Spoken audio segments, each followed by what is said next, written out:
എയർലൈൻസിന്റെ പുതിയ വകഭേദം കണ്ടെത്തിയ പശ്ചാത്തലത്തിൽ താൽക്കാലികമായി നിർത്തലാക്കിയ വന്ദേ ഭാരത് സർവീസുകൾ പുനരാരംഭിക്കുമ്പോൾ ലണ്ടൻ കൊച്ചി സർവീസ് മാത്രം അതിൽ നിന്നും ഒഴിവാക്കിയതിനെതിരെ ബ്രിട്ടനിലെ മലയാളികൾക്കിടയിൽ ശക്തമായ പ്രതിഷേധം ഉയരുകയാണ്.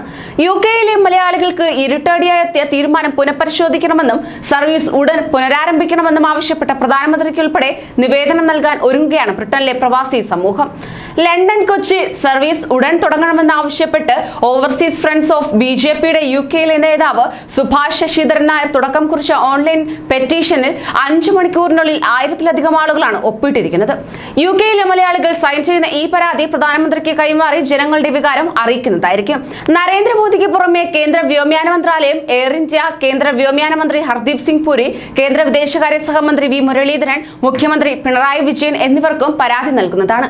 യുഗ്മ ഉൾപ്പെടെയുള്ള ബ്രിട്ടനിലെ മലയാളി സംഘടനകളും വിമാന സർവീസുകൾ ഉടൻ പുനരാരംഭിക്കണമെന്നാവശ്യപ്പെട്ട് പരാതിയുമായി രംഗത്തെത്തി.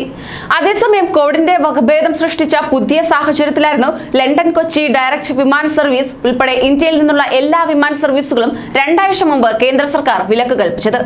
ഇതിൽ ജനുവരി 8-ന് പുനരാരംഭിക്കുന്ന 15 പ്രതിവാര സർവീസുകളിൽ നിന്നും കൊച്ചിയെ ഒഴിവാക്കിയതായി കേന്ദ്ര വ്യോമയാന മന്ത്രി ഹർദീപ് സിംഗ് പുരിയാണ് ട്വിറ്റർ സന്ദേശത്തിലൂടെ അറിയിച്ചത്.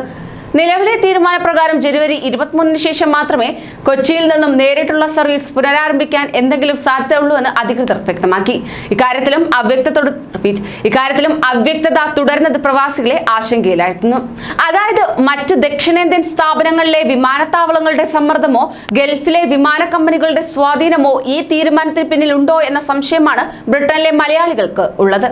ആഴ്ചയിൽ 1-ഉം പിന്നീട് 2-ഉം ഒടുവിൽ 3-ആയും ഉയർത്തിയിട്ടും നിറയെ യാത്രക്കാർ ഉണ്ടായിരുന്ന സർവീസ് പുനരാരംഭിക്കാൻ വൈകുന്നതിൽ ദുരൂഹത ഏറെയുണ്ടെന്ന് പ്രവാസി മലയാളികൾ ചൂണ്ടിക്കാട്ടുന്നു. കൂടുതൽ പ്രവാസി വാർത്തകൾക്കായി ഈ ചാനൽ സബ്സ്ക്രൈബ് ചെയ്യൂ.